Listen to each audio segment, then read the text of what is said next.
हम अपने जीवन में कितना कुछ देखते हैं उसका आशीष, जब हम उससे मांगते हैं, मैं सच कह रहा हूं, वो विश्वास करिए वो आपके जीवन में अद्भुत काम करना चाहता है। आज का जो विषय परमेश्वर ने मुझे दिया है, देखिए परीक्षाएं हर एक के जीवन में आती हैं, जबकि हमने ये शरीर का जीवन हम जीते हैं तो परीक्षाएं आती हैं, लेकिन बाइबल हमें बताती है कि हम उन परीक्षाओं में कैसे अपने आप को तैयार करें। हम परीक्षाओं में ही तैयार करते हैं अपने आप को, इसलिए असफल हो जाते हैं। हमें परीक्षाओं में तैयार नहीं करना है। परमेश्वर कहता है उसका वचन कि जब हम परीक्षाओं में नहीं हैं तब हमें अपने आप को परीक्षाओं के लिए तैयार करना है। और जब आप ऐसा करेंगे तो आपके जीवन में कभी भी परीक्षा नहीं आएगी, और अगर आएगी भी तो आप उससे डरेंगे नहीं।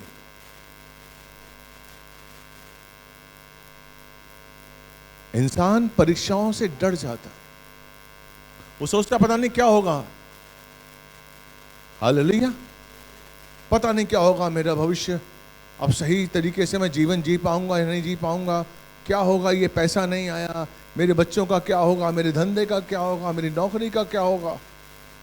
ये डर शैतान डालता है। तो परीक्षाएं परमेश्वर आपको डराने के लिए नहीं लाता है। परीक्षाएं आपके जीवन में परमेश्वर चाहता है कि आप उनमें मजबूत हो जाएं। लेकिन आप कब मजबूत होंगे? जब आप परमेश्वर को समझेंगे, आप समझेंगे। आपको क्या लगता है कि परीक्षाएं आई हैं, अब सब कुछ खत्म, मेरे अपने मुझसे दूर हो गए, पैसा नहीं है, मेरा पड़ोसी दूर हो गया, मेरा मालिक मकान दूर हो गया, किराए के पैसे नहीं है, ये क्या, हमेशा आप इनसिक्योर हो जाते हैं। आप परीक्षाओं में इनसिक्योर हो जाते हैं। हालेलुया। लेकिन अगर आप परीक्षाओं में सिक्योरिटी कब आएगी? जब आपकी यूनिटी होगी। अगर बीवी बोलेगी पति से और पति बोलेगा पत्नी से कि नो प्रॉब्लम यार, नौकरी छूटी है, कोई बात नहीं, कल फिर मिलेगी। अगर बीवी आपका सहयोग करेगी, पति पत्नी का सहयोग करेगी, माँ बच्चों का सहयोग करेगी, तो वो परीक्षाओं का निकलना आसान हो जाएगा। आमीन। कोई बात नहीं, आज जो कल समय था वो नहीं रहा, तो आज का जो समय वो भी नहीं रहेगा। तो आज मैं आपको बताऊंगा कि हम परीक्षाओं में कैसे मजबूत हो जाएं। परमेश्वर हमें परीक्षाओं में मजबूत होना चाहता है। हमें बीमारी से डरना नहीं है। घर में बीमारी आती है, हमें डरना नहीं है, हमें उसका मुकाबला करना है। अगर आप वचन जानते हैं, हम मुकाबला करेंगे, कोई बात नहीं। बीमारी है, शरीर है, देखिए ये शरीर है, इसमें आप बीमार पड़ सकते हैं, लेकिन उस बीमारी के लिए भी आपके अंदर धीरज होना चाहिए, पेशेंस होना चाहिए। आपका बच्चा बाहर जा रहा है, गलत संगति में जा रहा है, आप डर सकते हैं कि मेरा बच्चा गलत संगति में जा रहा है, कल को क्या होगा, मेरा सहारा बनेगा या नहीं बनेगा, अपनी जिम्मेदारियां बना पाएगा नहीं बना पाएगा, क्या होगा इसका भविष्य। एक माँ बाप का सोचना लाजिम है। लाजिम है कि आपका बच्चा अगर बाहर गलत स्थिति में जा रहा है, लेकिन सिर्फ सोचने से ही फर्क नहीं पड़ता है। आपको अगर ये पता होगा कि मेरा युद्ध मांस और लहू से नहीं है, अंधकार की शक्तियों से है, तो आप बच्चे के गलत संगति से घबराएंगे नहीं। आप अपने आप को प्रार्थनाओं में और मजबूत करेंगे, आप अपने अधिकारों का उपयोग करेंगे और उस गलत स्पिरिट को निकालेंगे। आप जो गलत स्पिरिट आपके बच्चे में आई है, जो अंधकार की शक्ति आपके बच्चे में आई है, और जो अंधकार की शक्ति आपके बच्चे को गलत स्थिति में लेके आ रही है, आप उसको वहां से निकालेंगे। और आप कैसे निकालेंगे? क्योंकि आपके अंदर यीशु मसीह की आत्मा है।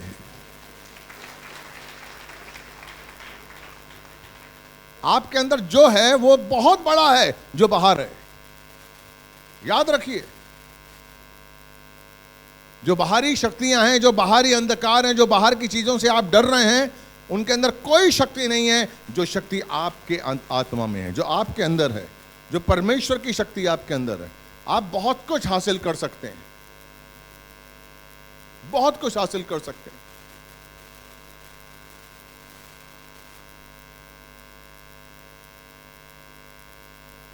मत्ती 3:17 में अगर हम देखेंगे तो ऊपर से आकाशवाणी हुई। जब यीशु मसीह ने बपतिस्मा लिया और पानी से बाहर आए, स्वर्ग खुला और आकाशवाणी हुई कि ये मेरा प्रिय पुत्र है, इससे मैं अति प्रसन्न हूं। ध्यान से समझिए, मेरी तरफ देखिए। क्या आकाशवाणी हुई कि ये मेरा प्रिय पुत्र है, इससे मैं अति प्रसन्न हूं। खुशी हुई होगी यीशु मसीह को कि मेरा पिता की मैंने आवाज सुनी, मेरा पिता आज मुझसे खुश है। कितनी बड़ी बात है कि मेरा पिता मुझसे खुश है। आप सोचिए, अगर आपके लिए आकाशवाणी हो, आप कितने खुश हो जाएंगे कि वाह, यानी कि जो मैं कर रहा हूं सही है, मैंने जो अब तक जिंदगी जी है वो सही है। तभी तो परमेश्वर खुश है, तभी तो परमेश्वर कहता है आकाश खोलकर, स्वर्ग खोलकर कि ये मेरा प्रिय पुत्र है और इससे मैं अति प्रसन्न हूं। प्रेज़ द लॉर्ड, आमेन। और उसके तुरंत बाद अगर 4:1 हम देखेंगे, मत्ती 4:1 पढ़िए। पवित्र आत्मा जो यीशु पर उतरा था वो उसे 40 दिन की परीक्षा में ले गया। आमेन। पवित्र आत्मा जो यीशु मसीह पर उतरा था, पवित्र आत्मा जो उसकी सेविकाई के लिए उसके पास था, पवित्र आत्मा के जरिए उसे अपना जीवन निभाना था, पवित्र आत्मा के सामर्थ्य से उसे हर काम करना था, वो पवित्र आत्मा यीशु मसीह को कहां ले गया? रेगिस्तान में। किसके लिए? परीक्षा के लिए। पढ़िए बेटे 4:1। तब आत्मा यीशु को जंगल में ले गया, ताकि इब्लीस से उसकी परीक्षा हो। आमेन। अभी अभी परमेश्वर ने कहा है कि ये मेरा इकलौता पुत्र है, इससे मैं अति प्रसन्न हूं, और दूसरे ही पल आत्मा ले गया परीक्षा के लिए। हेलो, अगर यीशु मसीह की जगह आप होते तो आप कहते क्या परमेश्वर आप मुझसे खुश हैं और जंगल में ले आए? कोई मटन चिकन होना चाहिए था मेरे लिए, जंगल में ले आया। अब ये क्या खुश है? ये खुशी का इजहार कर रहे हैं आप? ये खुशी का इजहार है कि आप मुझे जंगल में ले आए? लेकिन यीशु मसीह जानते थे कि परमेश्वर चाहता है कि आप शैतान को जाने, और परमेश्वर चाहता है कि आप शैतान पर प्रभुता करें। खुश तो वो है कि जब आप शैतान को निकालेंगे, जब शैतान आपसे डरेगा, जब शैतान आपसे डरेगा। तो परीक्षा क्यों हुई? यीशु मसीह की परीक्षा क्यों हुई? ताकि वो शैतान को बता सके कि उनके अंदर क्या है। उसने कहा अगर तू परमेश्वर का पुत्र है तो इस पत्थर से बोल कि वो रोटी बन जाए। यीशु मसीह भूखा था, उसने क्या कहा कि लिखा है इंसान पत्थर से नहीं लेकिन परमेश्वर के मुख से निकले वचन से जीवित रहेगा। आमेन। लिखा है। क्या चाहता है परमेश्वर आपसे? कि आपके अंदर लिख जाए, अपने अंदर लिखिए वो वचन जो परमेश्वर ने बोले हैं। जिस दिन आप अपने मन में, जिस दिन आप अपने हृदय पर परमेश्वर के वचन लिख देंगे ना, उस दिन शैतान आपके सामने खड़ा नहीं होगा। और वो कब लिखते हैं आप? जब आप परीक्षा में आते हैं। बाइबल कहती है परीक्षाएं अच्छी हैं, परीक्षाएं अच्छी हैं। उसके लिए मैं आपको 2 वचन बताऊंगा। अपना याकूब की पत्री, ये पहले का दूसरा। हे मेरे भाइयों, जब तुम नाना प्रकार की परीक्षाओं में पड़ो तो इसको पूरे आनंद की बात समझो। आमेन। जब भी तुम परीक्षाओं में पढ़ो, नाना प्रकार की विभिन्न परीक्षाओं में रोज पढ़ो, आज कुछ दूसरी, आज परसों दूसरी, आज ये आज वो, परीक्षाएं रोज आ रही हैं। बाइबल क्या कहती है, याकूब क्या कहता है कि हे मेरे बच्चों, मेरे दोस्तों, जब तुम विभिन्न परीक्षाओं में पढ़ो, नाना प्रकार की परीक्षाओं में पढ़ो, रोज नई परीक्षाओं में पढ़ो, तो इसे आनंद की बात समझो। आमीन। आनंद की बात समझो, क्योंकि अब समय आ गया है जब परमेश्वर आपके अंदरूनी अस्तित्व को, अंदरूनी मनुष्यत्व को बनाएगा। आमीन। हेलो, हम अपनी बाहरी चौखट को बहुत तरीके से रंगते हैं, बाहरी सौंदर्य को हम निखारते हैं, रोज निखारना चाहते हैं, हम अच्छे दिखें, ये अच्छा करें, ये अच्छा करें, बाल ऐसे करें, अपने बॉडी ऐसे बनाएं। लेकिन कहता है परमेश्वर, जब भी परीक्षा में तू पढ़े तो धन्य समझा, आनंद की बात समझा, क्योंकि परमेश्वर तेरे अंदरूनी मनुष्यत्व को बना रहा है, अंदर काम कर रहा है। आमीन। वो तराशने वाला जौहरी है, वो आपकी गंदगी को निकाल रहा है, वो आपके अंदरूनी मनुष्यत्व को मजबूत कर रहा है।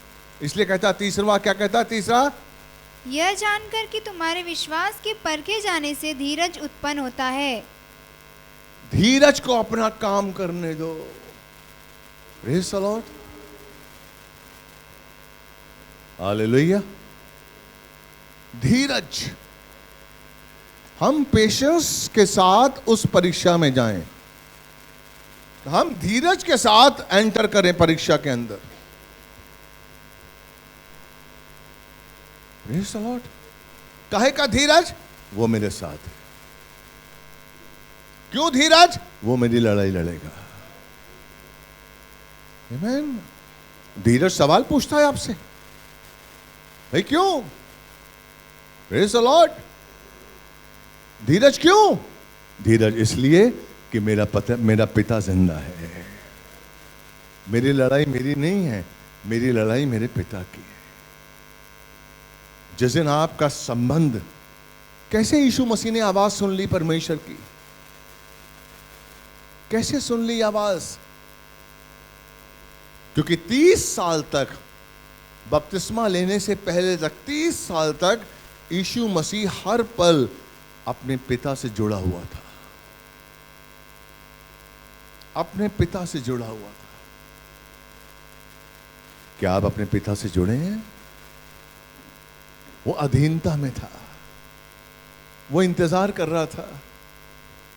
आमीन। हम अपने पिता से कितना जुड़े हुए हैं? आमीन। जुड़ना क्या है?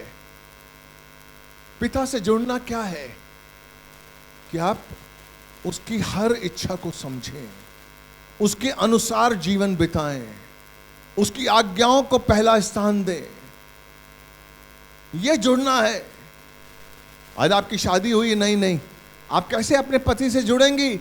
आप कैसे उसके संग, आपका जुड़ाव जो है, आपकी कैसे जो आपकी बॉन्डिंग है, वो कैसे मजबूत होगी? जब आप उनके अनुसार चलेंगी, जब उसको समझेंगी, जब उसकी हर इच्छा को अपनी इच्छा बना लेंगी।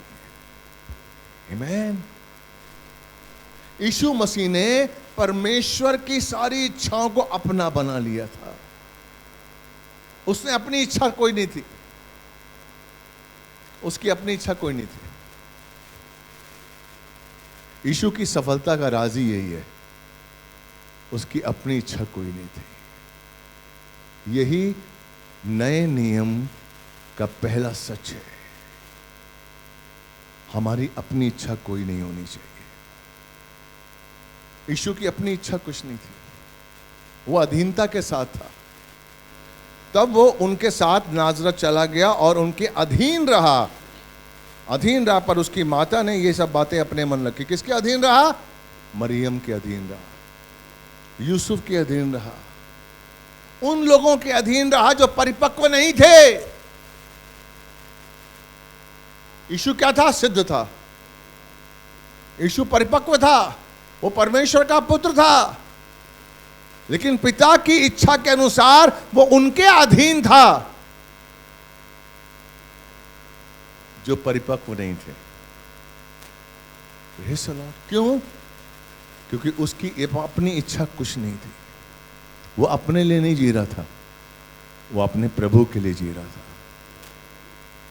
जिस दिन हम अपने पिता के लिए जीना शुरू कर देंगे, मैं आपको सच कह रहा हूं, जिस दिन आप ये सोचेंगे भी कि मेरा जीवन मेरा नहीं है, मेरे पिता का है, मेरा हर पल, मेरी सोच मेरे पिता की है। हालेलुया। जिस दिन आपके अंदर ये सोच भी आ जाएगी कि मेरा कुछ नहीं है, पहला कुरिन्थियन 6:19 में लिखा भी हुआ है, 1 कुरिन्थियन 6:19 में लिखा हुआ है कि मैं पवित्र आत्मा का मंदिर हूं, पवित्र आत्मा मुझ में वास करता है, लेकिन मैं अपना नहीं हूं। 1 कुरिन्थियन 6:19। क्या तुम नहीं जानते कि तुम्हारी देह पवित्र आत्मा का मंदिर है, जो तुम में बसा हुआ है और तुम्हें परमेश्वर की ओर से मिला है, और तुम अपने नहीं हो। आमीन। ये जीवन तुम्हें किसने दिया है? ये नया जीवन किसने दिया है? परमेश्वर ने। इसलिए वचन क्या कहता है कि तुम अपने नहीं हो, तुम अपने नहीं हो। अगर तुम अपने लिए जीते हो इस जीवन के साथ, तो तुम परमेश्वर के नहीं हो। अगर आप अपने जीवन को अपने लिए जीते हैं, ये जीवन पाने के बाद, प्रभु का जीवन पाने के बाद अगर आप अपना जीवन खुद के लिए जीते हैं, तो आप प्रभु के लिए नहीं हैं। हालेलुया।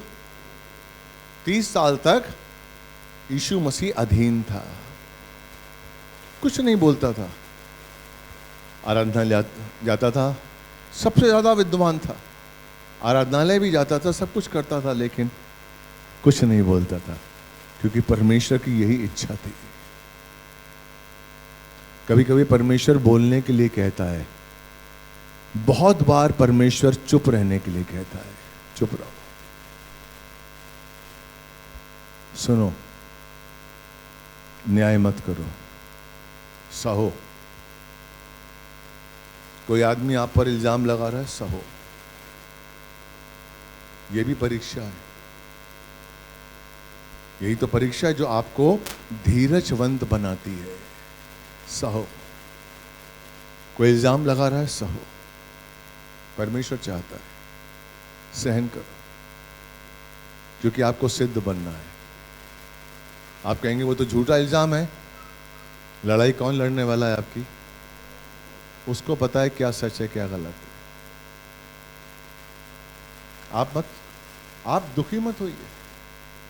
हर परीक्षा में वो क्या बोलता है? आनंद की बात समझिए। कोई बात नहीं, कोई बात नहीं। आमीन।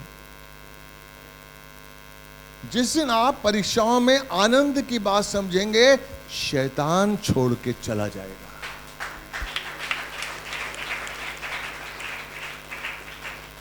चार का 10 और 11 पढ़िए, मत्ती 4 का 10 और 11। मत्ती 4 का 10 और 11। तब यीशु ने उससे कहा, हे शैतान, दूर हो जा, क्योंकि लिखा है, तू प्रभु अपने परमेश्वर को प्रणाम कर और केवल उसी की उपासना कर। हाँ। तब शैतान उसके पास से चला गया। आमीन। जिस दिन आप शैतान को अपनी परीक्षाओं में बता देंगे कि आपका संबंध परमेश्वर से कितना गहरा है, और बता ही नहीं देंगे आपके कार्य करने के तरीके से, आपके जीवन जीने के तरीके से, जिस दिन शैतान जान जाएगा कि आपका संबंध परमेश्वर से अटूट है, उस दिन वो आपके सामने से निकल जाएगा। वो खड़ा नहीं हो सकता। शैतान जहां ज्योति होती है वहां खड़ा नहीं हो सकता। चाहे कितनी परीक्षाएं हैं, अपनी ज्योति को अपने अंदर रखिए, अपनी ज्योति को मत जाने दीजिए। Hallelujah, praise the Lord. कई परीक्षाएं हम अपने आप लेकर आते हैं। याकूब की पत्री 1 का 14। कई परीक्षाएं हम शैतान को बुलावा देते हैं। कौन? संसार की बात नहीं कर रहा हूं, हम मसीहों की बात कर रहे हैं। आप शैतान को खुद बुलावा देते। याकूब 1 का 14, ध्यान दीजिए। परंतु प्रत्येक व्यक्ति अपनी ही अभिलाषा से खींचकर और फंसकर परीक्षा में पड़ता है। आमीन। अपनी अभिलाषा से खींचकर वो जो इंसान है वो परीक्षा में पड़ता है। ध्यान दीजिए। Hello, okay. कैसे आपकी अभिलाषा? आपने किसी को गुस्सा किया, उसको बुरा भला कहा, उससे लड़ाई की। अब आपका विवेक कह रहा है कि क्षमा मांगिए, क्षमा मांगिए। और आप कहते हैं क्यों क्षमा मांगू मैं? मुझे क्षमा नहीं मांगना, मुझे क्षमा नहीं मांगना। अरे मैं उससे बड़ा हूं, मैं उससे ताकतवर हूं, मैं क्यों क्षमा मांगू उससे? हालेलुया। और आपने क्षमा नहीं मांगी। Praise the Lord. क्या हुआ? आप अपनी अभिलाषा से खींचकर परीक्षा में पड़ रहे हैं। नुकसान किसका हो रहा है? सामने वाले का नहीं हो रहा है, आपका हो रहा है। परीक्षा में कौन है? आप। अभिलाषा किसकी थी? आपकी। किसने नहीं मांगी क्षमा? आपने।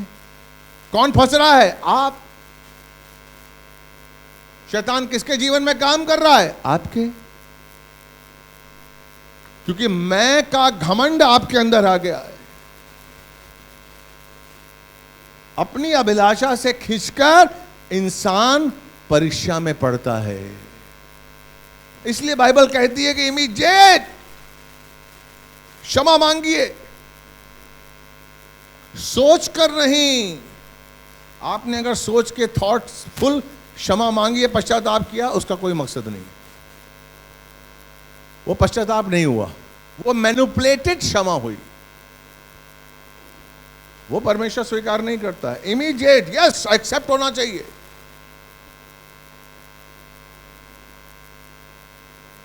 यस, मुझसे गलती हुई है, I have to accept it.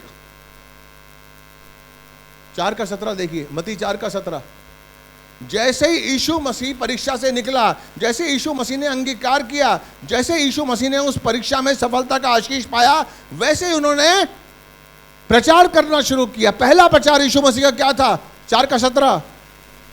उस समय से यीशु ने प्रचार करना और यह कहना आरंभ किया, मन फिराओ क्योंकि स्वर्ग का राज्य निकट आया है। मन फिराओ। आप तब तक परमेश्वर के राज्य में प्रवेश नहीं कर सकते जब तक आप मन नहीं फिराएंगे। आप मैनिपुलेटेड हो जाएंगे। अगर आप मैनिपुलेटेड हैं, अरे जबान पे कुछ है, मन में कुछ है, इसका मतलब आप मन नहीं फिरा रहे हैं। और अगर आप मन नहीं फिरा रहे हैं तो आप परमेश्वर के राज्य में प्रवेश नहीं कर पाएंगे।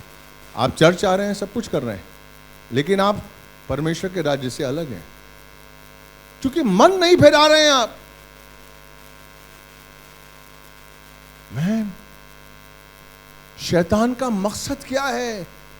आपको परीक्षा में डुबोना। एक्सेप्टेंस की भावना आपके अंदर नहीं आने देता शैतान, क्योंकि आपके अंदर घमंड लाता है। क्षमा नहीं, मैं क्यों मांगू? मैंने क्या गलती की? और वही सोचना आपकी हार है। वही सोचना। अगर आप परमेश्वर के राज्य में प्रवेश करते हैं, करना चाहते हैं, यीशु मसीह ने कितने सैनिकों ने यीशु मसीह को मारा? यीशु मसीह को कितनों ने थूका मुंह पर? आपको किसी ने थूका? आपको किसी ने मारा है? यीशु मसीह को किसने थूका? कितने लोगों ने थूका? कितने लोगों ने ठट्टा किया, मजाक किया, आंखें बांध करके उनके सर पर मारा कि बता कौन है, अगर तू भविष्यवक्ता है, किसने तुझे मारा है? उनका ठट्टा उड़ाया। किन्नों ने? फारसियों ने, सैनिकों ने। लेकिन क्रूस पर यीशु मसीह ने क्या कहा? पिता इन्हें माफ कर, क्योंकि ये नहीं जानते क्या कर रहे। आमीन। क्योंकि यीशु मसीह के लिए अपना अहम जरूरी नहीं था, पिता का राज्य जरूरी था। जिस दिन हम ये समझ लेंगे कि मेरे लिए जरूरी क्या है, मेरा अहम, मेरा ईगो, मेरा घमंड, मेरा स्वार्थ या परमेश्वर का राज्य है, जिस दिन आप इस सच्चाई को समझ लेंगे, आप परीक्षा से बाहर आ जाएंगे। आप परीक्षा में क्यों पड़े हुए हैं? क्योंकि अभी भी शरीर के अनुसार चल रहे हैं। यीशु का जीवन आप में प्रकट होना चाहता है। मैं आपके लिए एक वचन बताता हूं, बहुत अच्छा भी परमेश्वर मुझे दे रहा है। 2 कुरिन्थियन 4 निकालिए, 2 कुरिन्थियन 4, 2 कुरिन्थियन 4 का 10 और 11 पढ़िए, जल्दी पढ़िए। हम यीशु की मृत्यु को अपनी देह में हर समय लिए फिरते हैं, हाँ। कि यीशु का जीवन भी हमारी देह में प्रकट हो। आमीन। यीशु का जीवन कहां पर है? बोलिए, यीशु का जीवन मेरे अंदर है। यीशु का, जोर से बोलिए, यीशु का जीवन मेरे अंदर है। यीशु का जीवन मेरे अंदर है। विश्वास करते? विश्वास करते? वो अंदर बाहर क्यों नहीं आ पा रहा है? जिस दिन वो यीशु का जीवन आपके बाहर आ गया और यीशु का जीवन आपका हो गया, मैं सच कह रहा हूं, आपका जीवन ये नहीं रहेगा। क्यों नहीं आ पा रहा है? देखिए, दोबारा पढ़ो बेटे, 10वां। हम यीशु की मृत्यु को अपनी देह में हर समय लिए फिरते हैं। यीशु की मृत्यु को, गेहूं का जो दाना है, जब वो जमीन में गाड़ा जाता है और जब वो मरता है तो फल लाता है। अगर आप उसको गिलास में पानी में डाल दें, कहीं डाल दें, सालों साल रहेगा, लेकिन फल नहीं लाएगा। गेहूं के दाने के जो बीज है, उसके अंदर फल कहां पर है? गेहूं का उसके अंदर है, बाहर तो नहीं है। Praise the Lord. उस गेहूं के दाने के अंदर फल है, वो जीवन गेहूं के दाने के अंदर है। Praise the Lord. तो जब वो दाना जमीन पे जाता है, जब वो गाड़ा जाता है, तो जो बाहरी पपड़ी है, वो जो बाहरी है ना रूप गेहूं का, वो टूटता है, उसका रूप बदल जाता है बाहरी। Hallelujah, praise the Lord. जैसे ही वो जो बाहरी पपड़ी है, गेहूं का जो बाहरी पपड़ी है, जैसे ही वो निकलती है, अंदर से जीवन प्रकट होता है। हालेलुया। हमारे अंदर भी यीशु मसीह का जीवन है। हालेलुया। हमारे अंदर बाहरी पपड़ी क्या है? घमंड, लालसा, व्यभिचार, गुस्सा, पाप, क्रोध, ये हमारी बाहरी। जिस दिन आपके बाहरी, आप जब बाहरी मरना शुरू करेंगे, जिस दिन आप अपने आप को रोज मारेंगे, घमंड उतारेंगे, स्वार्थ उतारेंगे, व्यभिचार उतारेंगे, गुस्सा उतारेंगे, और जब सारी चीजें उतर जाएंगी, तब यीशु का जीवन आप में प्रकट होगा। आमीन। और जिस दिन यीशु का जीवन आप में प्रकट हो गया, यीशु का सामर्थ आप में काम करेगा। इसलिए जो पुराने चेले थे, पहली सदी के चेले थे, वो जाते थे और उनकी परछाई से लोग चंगाई पाते थे, क्योंकि उनके अंदर यीशु का जीवन प्रकट होता था। क्योंकि उनके जो बाहरी पपड़ी थी, बाहरी जो जीवन था, पढ़िए, दोबारा पढ़िए, 10वां पढ़िए, 4 का 10वां। क्योंकि यीशु की मृत्यु हमारे जीवन में प्रकट होती है। पढ़िए, दोबारा पढ़िए। हम यीशु की मृत्यु को अपनी देह में हर समय लिए फिरते हैं, हाँ। कि यीशु का जीवन भी हमारी देह में प्रकट हो। अभी 11वां है, हम जो जी रहे हैं सदा यीशु के कारण मृत्यु के हाथों सौंपे जाते हैं, कि यीशु का जीवन भी हमारे मरणशील शरीर में प्रकट हो। हमें अपना रोज इनकार करना है। आपको गुस्सा आ रहा है, इनकार करिए, नो। शैतान बोलेगा बेइज्जती हो रही है सबके सामने, तूने कुछ नहीं किया तब भी तुझ पर इल्जाम लगाया जा रहा है, अब तो बोल। लेकिन वचन क्या कहता है? नहीं, मुझे अपने आप को मारना है, मुझे गुस्से को मारना है, मुझे घमंड को मारना है।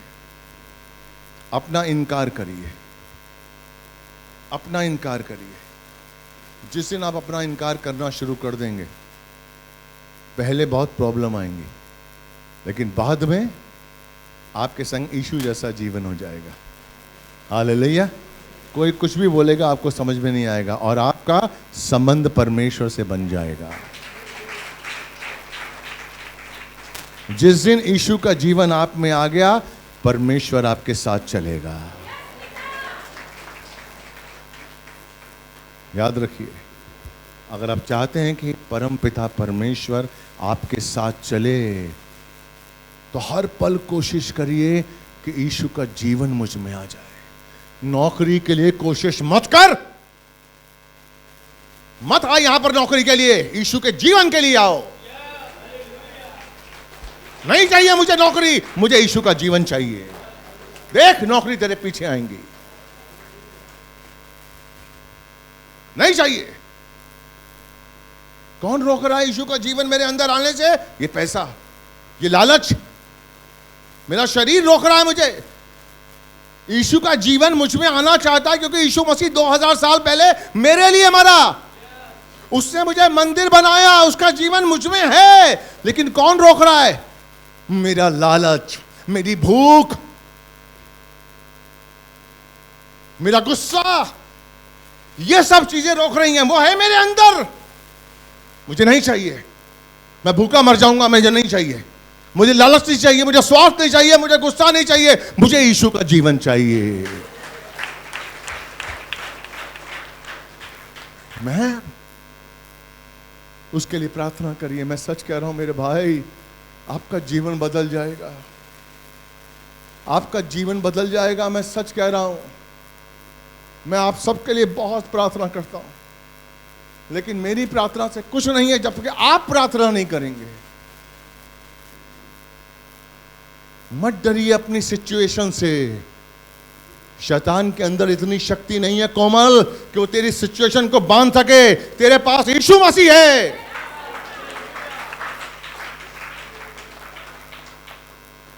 मेरे पास यीशु मसीह है। मेरा अच्छा होगा, मेरे बच्चों का अच्छा होगा। मेरे पास यीशु मसीह है। Praise the Lord. परीक्षाओं से कैसे निकलते हैं बता दूं? हाँ के ना? रूत के बारे में जानते हैं? रूत जो कि न्यायियों के समय में मोआब देश की वासिन, जो कि बैतलहम की एक औरत नियोमी के घर में उसकी बहू थी। हालेलुया। आप समझिए परीक्षा क्या होती है और कैसे रूत ने उस परीक्षा को जीता। रूत का पति मर गया, सास कंगाल हो गई, यहां तक कि नौबत आ गई कि वह मोआब में नहीं रह सकते और उन्हें बैतलहम में जाना है। और सास ने बुलाया, जरा रूत, मेरा बेटा चला गया, तेरा पति चला गया है, अब तू आजाद है, जा शादी कर, घर बसा, खूबसूरत है तू, तुझे कोई भी लड़का मिल जाएगा, जा। हालेलुया। मैं जा रही हूं बैतलहम। रूत के लिए क्या थी ये? परीक्षा। हेलो हेलो, क्या थी रूत के लिए? अब मैं क्या करूं?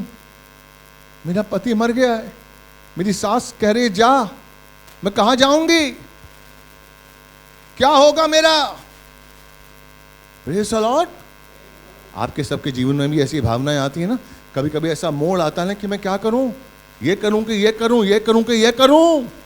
हालेलुया। और आप परीक्षा में रहते हैं।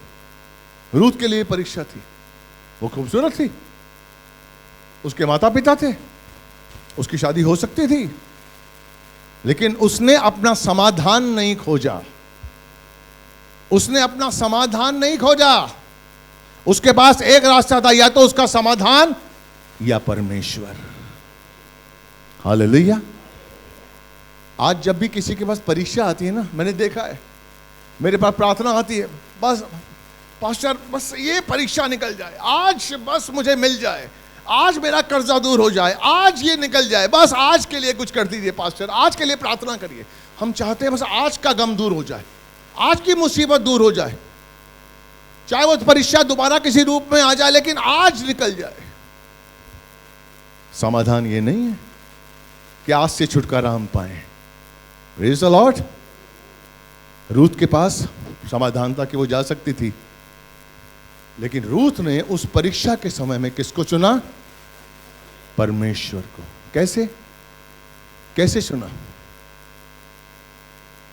परमेश्वर को आप कैसे चुनते हो और परमेश्वर कैसे काम करता है? परमेश्वर को चुनना क्या है? रूथ ने परमेश्वर को चुना। कहता नहीं, आपका परमेश्वर मेरा परमेश्वर, जहां आप जाएंगी वहां मैं रहूंगी, आपके लोग मेरे लोग। हालेलुया। उसने परमेश्वर के वचन को सुना। परमेश्वर का वचन क्या कहता है? कि उसको अपने पति का दायित्व पूरा करना है। उसका पति था, उसके पति की वजह से ही उसका रिश्ता नयोमी के साथ हुआ है, एक सास के रूप में, और एक सास और एक माँ में कोई फर्क नहीं है। हालेलुया। उसने कहा नहीं, मुझे समाधान नहीं चाहिए, मुझे परमेश्वर चाहिए। मुझे अपनी सास की सेवा करनी है, मुझे अपने पति की जिम्मेदारियों को पूरा करना है। Hallelujah, praise the Lord. जब आप परमेश्वर के अनुसार अपनी परीक्षाओं में पढ़ते हैं, जब आप चलते हैं परीक्षाओं के अनुसार, अब परीक्षाएं हर एक के जीवन में आती हैं। मैं आपको बता रहा हूं आपको क्या करना है। समाधान की तरफ मत जाइए, परमेश्वर की तरफ जाइए। और रूथ ने परमेश्वर को चुना और चले गई बैतलहम, और वहां गई, प्रार्थना की और निकल गई बाहर। एक खेत मिला, खेत में जाकर वो सिला बिनने लगी। सबसे छोटा काम सिला बिनने लगी। वो मजदूरों के बीच बीच में जाती थी और पकड़ती थी, और सबसे पहले क्या करती थी? खुद नहीं खाती थी, अपने सास को खिलाती थी। हालेलुया। क्योंकि वो परमेश्वर के पीछे चली, क्योंकि वो परमेश्वर के वचन के अनुसार चली। उसने सांप को अपनी मां समझा और मां की सेवा में उसने अपना जीवन लगाया, और परमेश्वर ने उसे उस खेत की मालकिन बना दिया।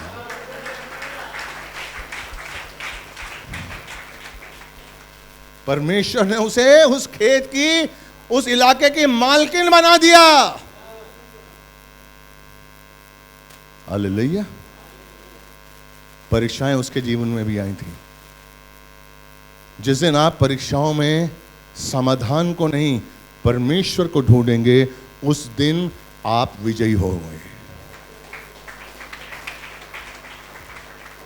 जब भी परीक्षा आए तो ये सोचिए कि मुझे क्या करना चाहिए। प्रभु यीशु होते तो क्या करते? मुझे कौन से वचन के अनुसार चलना है, मेरा क्या दायित्व है यहां पर। लेकिन जैसे ही परीक्षाएं आती हैं, आप एक मन में सिर्फ आपका धारणा होती है परीक्षा निकल जाए, चाहे मुझे झूठ बोलना पड़े, चाहे मुझे धोखा देना पड़े, चाहे मुझे कुछ भी करना पड़े, ये परीक्षा निकल जाए, और आप अपने आप को खो देते हैं। उन परीक्षाओं में परमेश्वर चाहता है कि आप जीते हैं। और कब जीतेंगे? जब परमेश्वर के अनुसार चलेंगे। इसलिए याकूब की पत्री में वो कहता है कि जब भी तू परीक्षाओं में आए, जब भी नाना प्रकार की परीक्षाएं तेज में आए, तू आनंद की बात समझना। परमेश्वर की योजनाएं समझ में आएंगी मुझे। प्रार्थना करना, यिर्मयाह 33:3 लिखा हुआ है, बहुत अच्छा वचन है। यिर्मयाह 33:3, जब भी आप परीक्षाओं में पढ़ें, प्रार्थना करिए, धन्यवाद दीजिए। 33:3, मुझसे प्रार्थना कर और मैं तेरी सुनकर तुझे बड़ी बड़ी और कठिन बातें बताऊंगा जिन्हें तू अभी नहीं समझता। आमीन। परीक्षाएं आए, परमेश्वर के पास आइए। वो कहता है मेरे पास आ, मैं तुझे बड़ी बड़ी और कठिन बातें बताऊंगा जिन्हें तू नहीं जानता है। आमीन। हम मसीह हैं, हमें परीक्षाओं से नहीं डरना है, नहीं डरना हमें परीक्षाओं से। मेरा यीशु मेरे लिए मरा और मर के जिंदा हो गया। क्या इसलिए कि मैं परीक्षाओं से डरूं? मुझे जीतना है। हम सब यहां पर जीत के लिए हैं। हालेलुया। कितने लोग जीतना चाहते हैं? अपना हाथ बढ़ाइए। हालेलुया। आप हारने के लिए नहीं है, आप असफल होने के लिए नहीं है, आपको जीतना है। जीत हमारी है। चाहे बीमारी हो, चाहे कुछ हो, चाहे कर्जा हो, कुछ भी हो, इससे परमेश्वर हमें निकालेगा।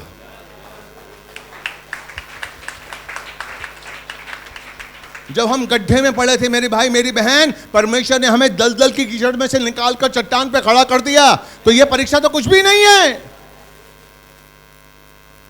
शैतान आपको परीक्षाओं में डराएगा। शैतान आपसे कहेगा नहीं अब तेरा जीवन खत्म, अब कुछ नहीं कर सकता, अब तूने गलती कर दी, ये ब्लंडर किया है, अब तो इसका कोई समाधान नहीं है।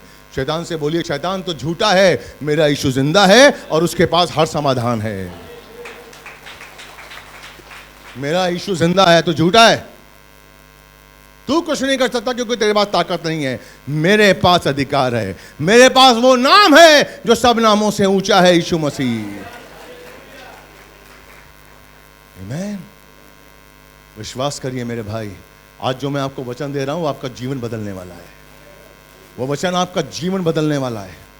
अगर आप विश्वास करेंगे और विश्वास के संग इस वचन को ग्रहण करेंगे, अगर आप सुन सकते हैं यूट्यूब पे सुनिए, एक बार नहीं, 2 बार नहीं, 3 बार इस वचन को सुनिए, आपका जीवन विजयी हो जाएगा। ये मैं नहीं बोल रहा हूं, पवित्र आत्मा बोल रहा है। विश्वास करिए, विश्वास करिए। भूल जाइए अपने आप को, भूल जाइए अपने अस्तित्व को, भूल जाइए अपने अतीत को, भूल जाइए कोई भी संदेह को, भूल जाइए। सिर्फ धारण करिए उसके विश्वास को, उसकी शक्ति को, उसके सामर्थ को, उसके नाम को, जिसका नाम यीशु मसीह है। हालेलुया। आज का वचन हमने ग्रहण किया, आशीष पाई, जीवन बदला। बोलिए यीशु मसीह की, यीशु मसीह की, यीशु मसीह की। जितने लोग YouTube पे देख रहे हैं, परमेश्वर आपको आशीष दे। लोगों को शेयर करिए और सब्सक्राइब करिए। प्रभु आपका जीवन बदल देगा। God bless you, God bless you. Hallelujah.